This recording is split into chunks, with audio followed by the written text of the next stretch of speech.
tayo sa Jackpot Ride! At Yaya, ang jackpot wall natin ngayon ay baha wall. Kung hindi isang wall ang hindi lalabas dyan, kundi bahang lang. Hindi, ayan ka na naman, baby. Tinatapos mo na naman sila. Ako na ang mapaliwanag sa kanila ng jackpot wall natin. Ang jackpot wall natin tonight ay swim wall. Okay? Anyway, ready na ba kayo? Ready na! Okay, for 2.4 million pesos, play na! Dapat makuha na nila ang jackpot ngayon. Right. Ready na kayo? Laglaga na! Go! Tulungan nyo! Hindi nyo pinulungan ako! Tama yan! Mga pwesto sa pera!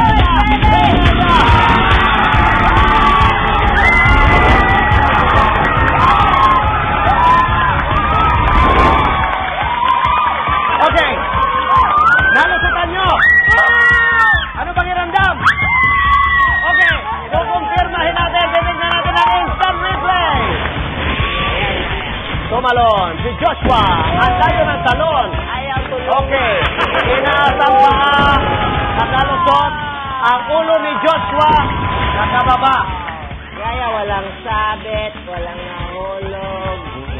Depende sa judges yan. Titignan natin kung ano magiging decision nila. Okay. Bago yon, ito muna ang tamang forma na dapat ginawa nyo.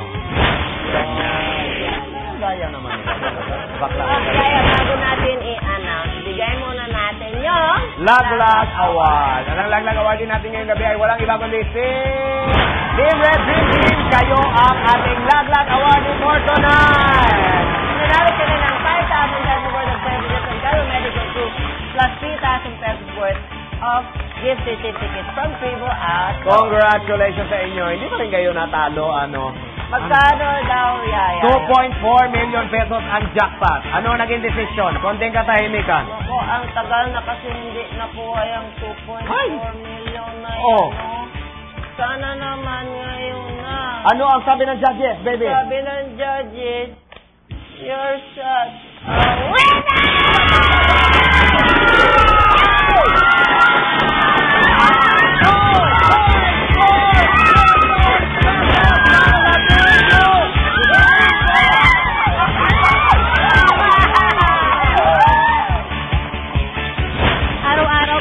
Namin yung hole in the wall para makakuha kami ng technique. Paano manalo, kung paano namin makukuha yung jackpot. Akala ko po noon kasi hindi po ako makakatungtong sa play area kasi po napakalayo na pinagaling ako. Tapos yung first attempt ko po umakyat doon sa play area, nadulas po ako. Tapos yung second attempt ko po, sinulang po ako ni Valerie. Tapos nagulat na po, ayun na po yung wall kami. Sabi ko, ano na tayo, pressure na tayo. Pero hindi ko po expected na lulusot kami dito sa wall. Nagpapasalamat po kami sa bumubuo po ng hole in the wall, sa mga staff, sa host po, maraming salamat po. Siyempre po kay God, nagpapasalamat kami. At sa GMA7. Congratulations! Palakpakan natin ang Team Blue! Wow! Ang saya naman talaga. Nako, parang binabahaan na ako talaga. Sana mangyari pa yan ulit. Yes, yeah! Sana may makakuha pa ng mga jackpot sa susunod na mga rounds na nakikita nyo dito sa nakakatawa, pinakakwela, pinakamadalas ang laglag na game show sa buong Pilipinas ang